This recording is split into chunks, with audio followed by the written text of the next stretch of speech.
حضرت بایزید بستامی فرماتے ہیں میں اپنی ماں کے آگے ہاتھ جوڑے، میں نے کہا امی تیرے حق ادا کروں یا رب کے حق ادا کروں؟ تو اپنے حق معاف کر دے، میں رب کو راضی کر دے۔ ماں بھی پھر بایزید بستامی کی ماں تھی، کہا جاؤ پتر میں نے اپنے حق معاف کیا۔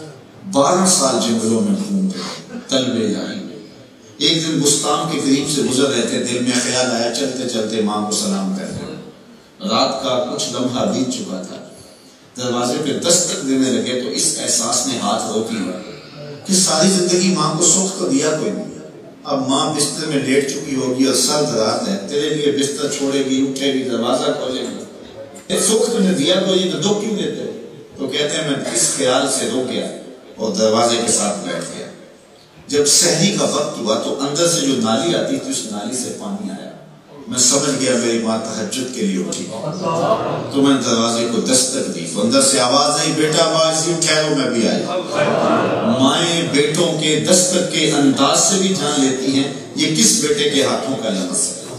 میں ایک دفعہ بارسلونا ایئرپورٹ پہ تھا تو وہاں مجھے ایسے محسوس ہوا کہ ساتھ والے بینچ پہ جو لوگ بیٹھے وہ میری ہم زبان ہے، تو میں غیر ارادی طور پر لڑک گیا، تو وہ انڈیا کے لوگ تھے، تو پوچھا کدھر آئے ہو؟ وہ کہنے لگے یہ ہمارا دوست ہے، اس کو ہم الوداع کرنے آئے ہیں۔ میں اس سے گپ شپ شروع کر دی، میں نے کہا کہ کتنے عرصے بعد جا رہے ہو؟ اس نے مجھے بتایا 27 سال 3 ماہ بعد آیا تھا، تو ایسا پھنسا کاغذات کے مسئلے بن گئے تو میں جا ہی نہیں سکا۔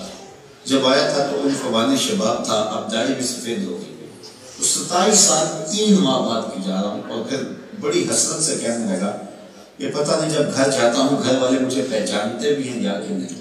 تو میں نے کہا صاحب اور کوئی پہچانے یا نہ پہچانے، ماں تیرے قدموں کی آواز سے پہچانا، یہ آواز میرے پتر کے قدموں کی لگتی ہے۔ تو بایزید بستامی کہتے ہیں کہ میں نے دروازے کو دستک دی 12 سال کے بعد، تو اندر سے آواز آئی بیٹا بایزید ٹھہرو میں بھی آئی۔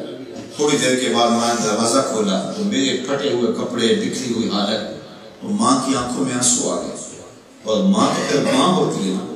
ماں نے ایسے ہاتھ پھیلا کے کہا مالک میرا بیٹا بایزید تیری طلب میں نکلا تھا، تم نے ابھی تک اسے اپنا قرب نہیں دیا۔ حضرت بایزید کہتے ہیں 12 سال کی ریاستوں سے مجھے جو نہیں ملا تھا ماں کے اٹھے ہوئے ہاتھوں سے مل گیا۔ میں نے کہا مالک میں تجھے کہاں ڈھونڈ رہا ہوں، تو کہاں موجود؟ ماں باپ پریشان ہے اور بیٹا تبلیغی گشت کاٹنے گیا ہے، اسلام اس کی حوصلہ افزائی نہیں کرتا۔ ماں فالج میں مبتلا ہے اور بیٹا جو ہے وہ پیر کے دربار میں جا کے بیٹھا ہوا۔ پہلا مرشد تو ماں ہے نا، تو جدھر ماں کی نگاہ ہوتی ہے وہی جگہ رب کی جلوہ گاہ ہوتی ہے۔